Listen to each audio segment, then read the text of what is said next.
إن الله وملائكته يصلون على النبي يا أيها الذين آمنوا صلوا عليه وسلموا تسليما اللهم صل على سيدنا ومولانا محمد وعلى آل سيدنا ومولانا محمد وبارك وسلم وصل عليه الصلاة والسلام عليك يا سيدي يا رسول الله وعلى آلك وأصحابك يا سيدي يا حبيب الله الصلاة والسلام عليك يا سيدي يا نبي الله وعلى آلك وأصحابك يا سيدي يا رحمة للعالمين بعد الحمد والصلاة میرے دوستوں اور بزرگوں، میں نے آپ حضرات کے سامنے قرآن مجید فرقان حمید میں سے سورہ توبہ کی ایک آیہ بینہ تلاوت کرنے کا شرف حاصل کیا ہے۔ دعا گو ہوں کہ اللہ تبارک و تعالی مجھے اس کے ضمن میں حق سچ بات بیان کرنے کی توفیق عطا فرمائے، سن سنا کے اسے یاد رکھ کر ہم سب کو اس پہ عمل کرنے کی توفیق عطا فرمائے۔ احباب دی وقار، اللہ تبارک و تعالی نے اپنی لا ریب و بے عیب کتاب کے اندر ارشاد فرمایا، یا ایھا الذین آمنوا، اے ایمان والو، اتقوا اللہ، اللہ سے ڈرتے رہو، وَكُونُوا مَعَ الصَّادِقِينَ، اور سچوں کے ساتھ ہو جاؤ۔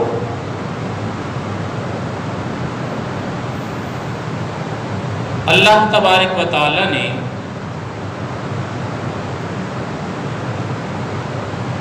اس آیہ مبارکہ کے اندر یہ ارشاد فرما دیا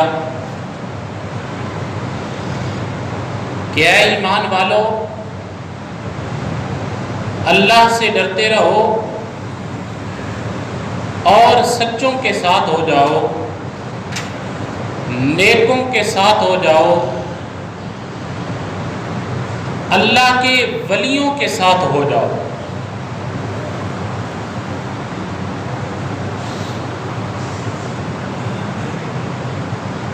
بزرگان دین نے ارشاد فرمایا، گر تو خواہی ہم نشینی با خدا، اگر تو چاہتا ہے کہ میں خدا تک پہنچ جاؤں تو برو اندر حضور اولیاء، اپنے آپ کو اللہ کے ولیوں کی بارگاہ میں حاضر کر دے۔ ذرا اونچی آواز میں کہہ دیں سبحان اللہ۔ کیوں؟ کیونکہ اللہ کے جو ولی ہوتے ہیں وہ فیض عطا کرتے ہیں۔ اللہ کا ولی اگر زندہ ہو تو بھی فیض عطا کرتا ہے، اللہ کا ولی اگر فوت ہو جائے تو بھی فیض عطا کرتا ہے، اللہ کا ولی اگر عالم دنیا کے اندر ہو تو بھی فیض عطا کرتا ہے،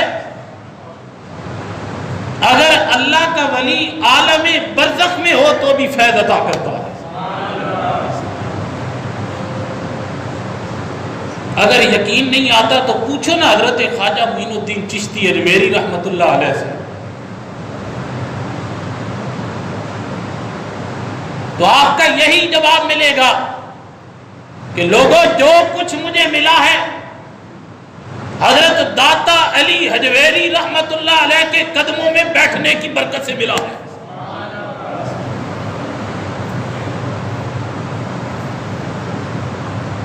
کریم آقا صلی اللہ علیہ وآلہ وسلم کے غلاموں، اس لیے تو ہمارے اسلاف نے یہ فرمایا کہ یک زمانہ صحبت با اولیاء بہتر از 100 سالہ تات بے ریا۔ آپ فرماتے ہیں ایک لمحہ کسی اللہ کے ولی کے پاس بیٹھنا 100 سال کی بے ریا عبادت سے بہتر ہے۔ آج تو ہم نمازیں پڑھتے ہیں تو کہتے ہیں لوگ ہمیں دیکھیں تو کہیں ہم نمازی ہیں، روزے رکھتے ہیں تو ہم کہتے ہیں کہ لوگ ہمیں کہیں کہ یہ روزے دار ہے، حج کرتے ہیں تو کہتے ہیں کہ لوگ ہمیں کہیں کہ یہ حاجی ہے، اللہ کی راہ میں خرچ کرتے ہیں تو کہتے ہیں کہ لوگ ہمیں کہیں کہ یہ سخی ہے۔ تو یہ ایسی عبادت جو ہے نا وہ بندے کے منہ پہ مار دی جائے، یہ ریاکاری والی عبادت ہے۔ تو جو بے ریا عبادت ہوتی ہے نا بغیر کسی ریاکاری کے، جو خالصتاً اللہ تعالیٰ کی رضا کے لیے ہوتی ہے، 100 سال کی عبادت سے بہتر ہے کہ ایک لمحہ کسی اللہ والے کے پاس بندہ بیٹھتا ہے۔ تو احباب ذی وقار بڑے بڑے بزرگ گزرے، بڑی بڑی عظمتوں اور شانوں والے اللہ کے ولی گزرے ہیں، لیکن انہیں بھی صالحین کے پاس جانا پڑا، انہیں بھی نیک لوگوں کے پاس جانا پڑا۔ حضرت داتا علی حجویری رحمت اللہ علیہ، آپ وہ عظیم ہستی ہے کہ جن کے بارے میں حضور سیدنا غوث اعظم رضی اللہ تعالیٰ عنہ فرماتے کہ اگر میں داتا صاحب کے زمانہ پاتا تو میں ان کا مرید بن جاتا۔ وہ حضرت داتا علی حجویری رحمت اللہ علیہ علم حاصل کر لینے کے بعد ملک افغانستان سے چلے اور ملک شام پہنچ گئے۔ وہاں پہ ایک غار کے اندر تشریف لے گئے جسے کہا جاتا تھا بیت الجن، اس کے ارد گرد جنات کا پہرا رہتا تھا۔ اس غار کے اندر حضرت ابو الفضل محمد بن حسن ختلی رحمت اللہ علیہ تشریف فرما تھے، ان کے ہاتھ پہ جا کر بیعت کی، ان کے مرید بنے۔ کیوں مرید بنے؟ کیونکہ اللہ تعالیٰ نے جو فرمایا وَكُونُوا مَعَ الصَّادِقِينَ، اور سچوں کے ساتھ ہو جاؤ، صالحین کے ساتھ ہو جاؤ۔ جب اس پہ عمل کیا تو پھر اللہ تعالیٰ نے اور مقام اور مرتبہ بلند فرما دیا۔ حضور پیران پیر حضور سیدنا غوث اعظم شیخ عبد القادر جیلانی الحسنی والحسینی رضی اللہ تعالیٰ عنہ، آپ کو اللہ تبارک و تعالیٰ نے اتنا مقام عطا کیا کہ آپ تمام پیروں کے بھی پیر ہیں، بلکہ اس وقت تک کوئی پیر نہیں ہو سکتا جب تک وہ یہ بات تسلیم نہ کر لے کہ میری گردن پہ حضور غوث اعظم کا پاؤں ہے۔ لیکن انہیں بھی وَكُونُوا مَعَ الصَّادِقِينَ پر عمل کرنا پڑا۔ آپ بھی حضرت سیدنا ابو سعید مخزومی رحمت اللہ علیہ کے ہاتھ پہ جا کر بیعت ہوئے اور ان کے مرید ہوئے۔ احباب ذی وقار حضرت خواجہ معین الدین چشتی اجمیری رحمت اللہ علیہ، ذرا اونچی آواز میں کہہ دینا سبحان اللہ، بڑی عظمتوں اور شانوں والے اللہ کے ولی ہیں، 90 لاکھ لوگوں کو کلمہ پڑھا کے مسلمان کیا، لیکن اس کے باوجود بھی آپ کو حضرت خواجہ عثمان ہارونی رحمت اللہ علیہ کے ہاتھ پر جا کے بیعت کرنی پڑی، ان کے مرید بنے، کیونکہ اللہ تعالیٰ کا جو فرمان ہے وَكُونُوا مَعَ الصَّادِقِينَ۔ احباب ذی وقار حضرت سیدنا بابا فرید گنج شکر رحمت اللہ علیہ بڑی عظمتوں اور شانوں والے اللہ کے ولی ہیں، لیکن اس کے باوجود آپ کو حضرت خواجہ قطب الدین بختیار کاکی رحمت اللہ علیہ کے ہاتھ پر جا کے بیعت ہونا پڑا. کیوں؟ کیونکہ اللہ تعالیٰ کے جو فرمان ہے وَكُونُوا مَعَ الصَّادِقِينَ، سچوں کے ساتھ ہو جاؤ. اسی طرح حضرت سیدنا پیر مہر علی شاہ رحمت اللہ علیہ بڑی عظمتوں اور شانوں والے اللہ کے ولی ہیں، لیکن اس کے باوجود آپ کو حضرت پیر سیال لجپال کے ہاتھ پر جا کے بیعت ہونا پڑا. کیوں؟ اللہ تعالیٰ کا جو فرمان ہے وَكُونُوا مَعَ الصَّادِقِينَ، وَكُونُوا اونچی آواز میں بولے مَعَ الصَّادِقِينَ، کہ سچوں کے ساتھ ہو جاؤ. وہ سچے لوگ کون ہیں؟ وہ اللہ کے نیک لوگ ہیں، متقی ہیں، پرہیزگار ہیں. وہ کون سے سچے ہیں؟ من النبیین والصدیقین والشہداء والصالحین. وہ صالحین کی جو جماعت ہے اس کے اندر تمام آ جاتے ہیں جو اللہ کے ولی ہیں. تو احباب ذی وقار، یہ بیعت کا سلسلہ اسی طرح نہیں چلا، بلکہ سب سے پہلے حضور صلی اللہ علیہ وآلہ وسلم کے ہاتھ پر صحابہ کرام نے بیعت کی، پھر صحابہ کرام کے ہاتھ پر تابعین نے بیعت کی. ذرا اونچی آواز میں کہہ دے سبحان اللہ. پھر تابعین کے ہاتھ پر تبع تابعین نے بیعت کی، پھر تبع تابعین کے ہاتھوں پر اللہ کے ولیوں نے بیعت کی. پھر یہ سلسلہ چلتا چلتا آج تک قائم ہے اور انشاءاللہ قیامت تک قائم رہے گا. کیوں؟ اس لیے کہ یہ سلسلہ حضور صلی اللہ علیہ وآلہ وسلم سے شروع ہوا، اور اب جب بندہ کسی ولی کامل کے ہاتھ میں ہاتھ دیتا ہے تو اس کا ہاتھ اپنے شیخ کے ہاتھ میں ہوتا ہے، پھر اس کا ہاتھ اس کے اپنے شیخ کے اندر ہاتھ میں ہوتا ہے، پھر اس کا سلسلہ چلتا تبع تابعین تک پہنچتا ہے، پھر تبع تابعین آگے تابعی کی طرف چلتا ہے، پھر تابعی صحابی کی طرف چلتا ہے، صحابی چل کے حضور کی بارگاہ پہ پہنچ جاتا ہے.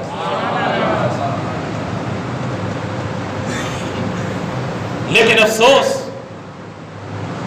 کہ آج کل کے زمانے کے اندر اس پیری مریدی میں بھی ملاوٹ شروع ہو گئی ہے. بناوٹی بڑے پیر آ گئے. یار کبھی ہم دکان سے سودا لینے کے لیے جائیں، کبھی ہم اس کو اٹھا کے ایسے ہاتھوں سے چیک کرتے، کبھی ہم اس کی خوشبو سنتے، کبھی کچھ کرتے ہیں، اس کو طرح طرح سے پرکھتے ہیں کہ یار یہ چیز صحیح ہے بھی صحیح یا نہیں ہے. ایک چیز جو ہم نے خرید کر اپنے گھر لانی ہے اسے ہم پرکھتے ہیں، اس کی ہم جانچ پڑتال کرتے ہیں. تو ہم ایسے ہی کسی نشئی پیر کے ہاتھ پہ جا کے بیعت کر لیں؟ یار یہ کوئی ایسے عام بات ہے؟ پیر بھی تو سوچ سمجھ کر بنانا چاہیے نا، اس کو بھی تو جانچنا چاہیے کہ اس کے اندر کیا کمالات ہے. اسی لیے ایک کہاوت ہے کہ پانی پیو پن کے، پیر پھڑو چن کے. اعلیٰ حضرت رحمت اللہ علیہ فرماتے ہیں کہ ولی کامل کی 4 نشانیاں ہیں. جس بندے میں 4 یہ نشانیاں پائی جائے نا، سمجھ لو کہ وہ بندہ پیر بننے کے قابل ہے. اس کے ہاتھ پہ تم بیعت کر سکتے ہو. اعلیٰ حضرت رحمت اللہ علیہ فرماتے ہیں کہ پہلی نشانی یہ ہے کہ وہ بندہ صحیح العقیدہ ہو، اس کا عقیدہ صحیح ہو، حضور صلی اللہ علیہ وآلہ وسلم کا با ادب ہو، بے ادب نہ ہو، حضور صلی اللہ علیہ وآلہ وسلم کی ذات پر صلاۃ و سلام پڑھنے والا ہو، تمام اولیاء کرام کا ادب کرنے والا ہو اور ان کے طریقے پہ چلنے والا ہو. ارشاد فرمائے یہ پہلی نشانی ہے اس بندے کی. جس کا یہ عقیدہ ہوگا تو یہ اس کے اندر پہلی نشانی پائی جا رہی ہوگی. ارشاد فرمایا دوسری نشانی یہ ہے کہ وہ شخص عالم ہو، ضروریات دین کو سمجھنے والا ہو تاکہ اپنے مریدوں کو اس کی تعلیم دے سکے۔ میں کہتا ہوں آپ کسی پیر کے پاس چلے جائیں نا، آج کل جو گدیاں سجا کے بیٹھے ہیں، انہیں کہیں حضور ہمیں استنجا کرنے کا سنت طریقہ بتا دیں، بس استنجا کرنے کا سنت طریقہ بتا دیں، نہیں آتا ہوگا۔ میں دعوے سے کہہ سکتا ہوں کہ آپ میں سے بھی کئی ایسے بندے بیٹھے ہوں گے کہ جنہیں استنجا کرنے کا سنت طریقہ نہیں آتا ہوگا۔ باتیں ہم بڑی بڑی کرتے ہیں، جب باتوں میں بیٹھتے ہیں نا ہم، تو ہم کہتے ہیں فلانا مولوی کچھ نہیں، فلانے کولوی کچھ نہیں، فلانے کولوی کچھ نہیں۔ یار پہلے تو یہ تے دس نا کہ تین استنجا کرنے کا سنت طریقہ آندے ہیں۔ چلو بات آ گئی استنجے کی، تو میں تمہیں بتاتا ہوں کہ استنجا کرنے کا سنت طریقہ کیا ہے۔ پہلی بات تو یہ ہے کہ جب گرمیوں میں آپ اگر کسی ایسی جگہ پہ ہے آپ کے پاس پانی میسر نہیں، آپ نے بٹے کے ساتھ، مٹی کے ڈیلے کے ساتھ استنجا کرنا ہے تو آپ کیسے کریں گے؟ اگر گرمیوں کا موسم ہو نا تو وہ جو پہلا ڈیلا ہوگا نا اس کو آپ آگے سے پیچھے کی طرف استعمال کریں گے۔ پخانے کو صاف کرنے کے لیے آگے سے پیچھے کی طرف، دوسرے ڈیلے کو پیچھے سے آگے کی طرف استعمال کریں گے، اور تیسرے ڈیلے کو آگے سے پیچھے کی طرف استعمال کریں گے۔ تو یہ ہے ڈیلے کے ساتھ، مٹی کے ڈیلے کے ساتھ استنجا کرنے کا طریقہ۔ اور اگر آپ کے پاس دونوں چیزیں میسر ہوں، مٹی کا ڈیلا بھی موجود ہے، آپ کے پاس پانی بھی موجود ہے، تو پھر افضل ہے کہ دونوں چیزوں کے ساتھ تم استنجا کر لو۔ اور استنجا کرنے میں مرد کے لیے کیا طریقہ کار ہے؟ پانی کے ساتھ استنجا کرنے میں اپنی یہ جو 3 انگلیاں ہیں نا ان کے ساتھ استنجا کریں۔ یہ شہادت کی انگلی اور انگوٹھا چھوڑ دیں، یہ 3 انگلیاں، ٹھیک ہے، ان کو اس طرح، یہ بڑی انگلی جو ہے اسے اوپر رکھے، اس کے ساتھ والی انگلی اس کے ساتھ سب سے چھوٹی انگلی، ٹھیک ہے۔ تو یہ طریقہ ہے استنجا کرنے کا۔ اس طرح اپنے ہاتھ کو رکھے۔ ذرا کسی پیر سے پوچھے نا، پیر صاحب استنجا کرنا ہو تو کتنی انگلیاں استعمال کرنی چاہیے اور کس طرح کرنا چاہیے، پھر وہ آپ کو بتائے گا۔ ہاں، بائیں ہاتھ کے ساتھ استنجا کرنا چاہیے۔ تو یہ اب دیکھیں نا کہ استنجا کرنے کا طریقہ ہے، لیکن ہم لوگ نہیں اس کے اوپر، بلکہ ہمارے جناب وہاں جب درس دیا جاتا تھا، اب میں نے درس بند کر دیا کیونکہ لوگ بیٹھتے ہی نہیں ہیں۔ لوگوں کو مسائل بتائے جاتے ہیں، بھاگنے کی پڑی ہوتی ہے جناب۔ باہر چاہے آدھا گھنٹہ کھڑے رہیں لیکن استاد جی کے پاس نہیں بیٹھنا، شاید کوئی بات ہمیں سمجھ نہ آئے۔ اور اوپر سے ہماری اہل سنت کی حال یہ ہے، اتنا خستہ حال ہے ہم لوگ کہ ہماری کوشش ہوتی ہے جتنا لیٹ ہم پہنچے، خطبے کے وقت ہم پہنچے کہ مولوی صاحب کی کوئی بات نہ سننی پڑے، کہ شاید ہمارے کوئی پلے نہ پڑ جائے۔ پھر جب کوئی اعتراض کرتا ہے تو منہ کو جناب اڑ کے کھلوتے ہوں گے۔ تو اس لیے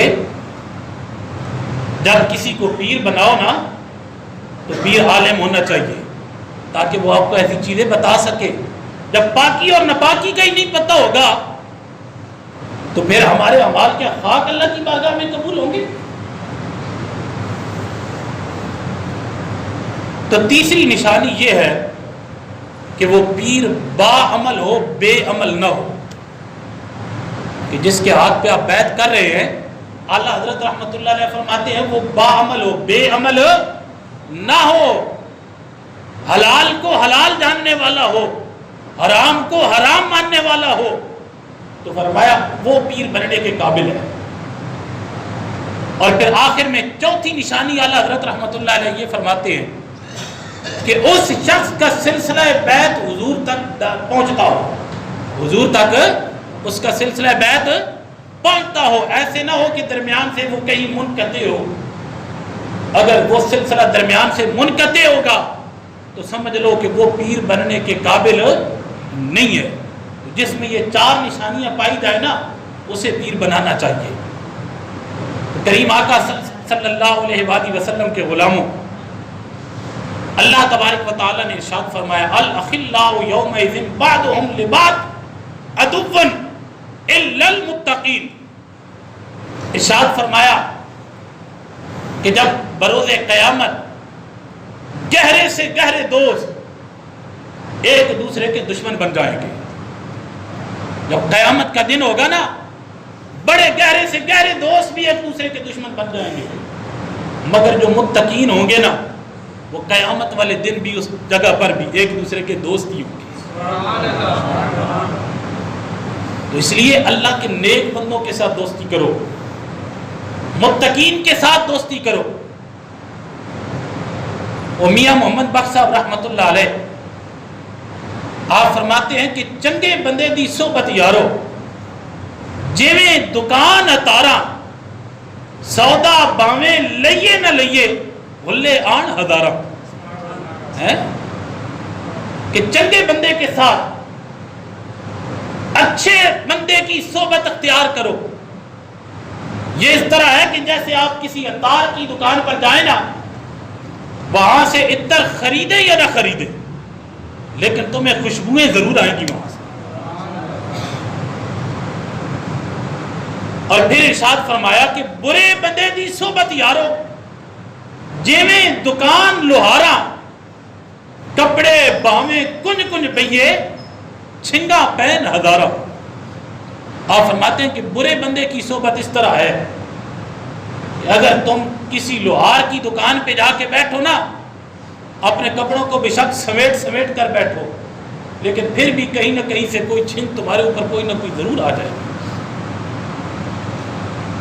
حضور صلی اللہ علیہ وآلہ وسلم نے ارشاد فرمایا اچھے اور برے دوست کی پہچان اس طرح ہے، اور اس کی مثال اس طرح ہے کہ اگر تم اچھے دوست کے پاس جاؤ تو اچھے دوست مثل عطار کے ہے، مشک اٹھانے والے کی طرح ہے.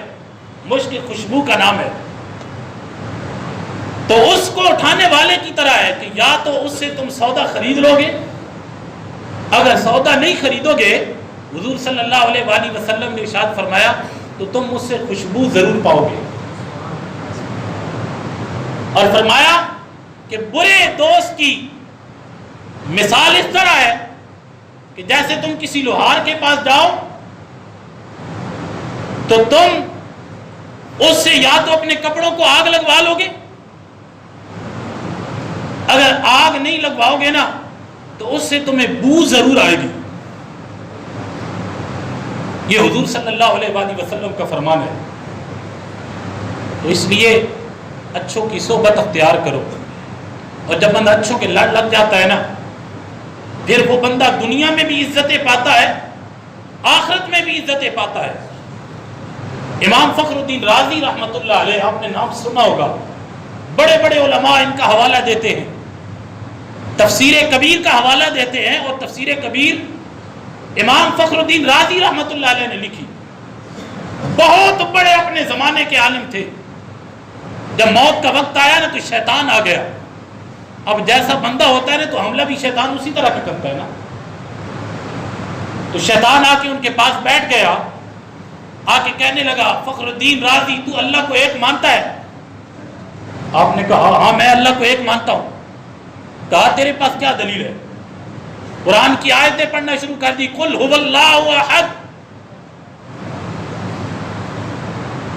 اس نے رد کر دیا، وہ بھی عالم تھا نا، شیطان کے پاس بھی بڑا علم ہے. شیطان کو یہاں میں فرشتوں کا استاد رہا ہے، فرشتوں کو تعلیم دیتا رہا، تو اس نے رد کر دیا. امام فخر الدین رازی رحمۃ اللہ علیہ نے دوسری دلیل دی، الہکم الہ واحد، پھر اس نے رد کر دیا. تیسری دلیل دی، اس نے رد کر دیا، حتیٰ کہ 99 دلیلیں دے دی امام فخر الدین رازی رحمۃ اللہ علیہ نے. اس نے 99 کے 99 دلیلوں کو رد کر دیا. جب 99 دلیل کو رد کیا نا تو آپ کے پیر و مرشد حضرت نجم الدین کبریٰ رحمۃ اللہ علیہ، آپ اس وقت ہزاروں میل دور وضو فرما رہے تھے. آپ نے لوٹے کو اٹھایا اور جلال کے اندر دیوار میں مارا، کہا وہ راضی یہ کیوں نہیں کہتا میں اللہ کو بغیر دلیل کے ایک مانتا ہوں؟ جب آپ نے یہ آواز سنی نا تو امام فخر الدین رازی رحمت اللہ علیہ نے جب یہ آواز سنی تو آپ نے جب یہ ارشاد فرمایا شیطان اٹھ کر بھاگا وہاں سے. کیوں؟ اللہ والوں کے ساتھ جو لڑ لگا ہوا تھا تو ان کی بدولت ایمان محفوظ رہ گیا. کہ جب بندے کی موت کا وقت آتا ہے نا بڑا اس وقت مشکل وقت ہوتا ہے. میں پہلے بھی کئی دفعہ یہ حدیث پاک بیان کر چکا ہوں.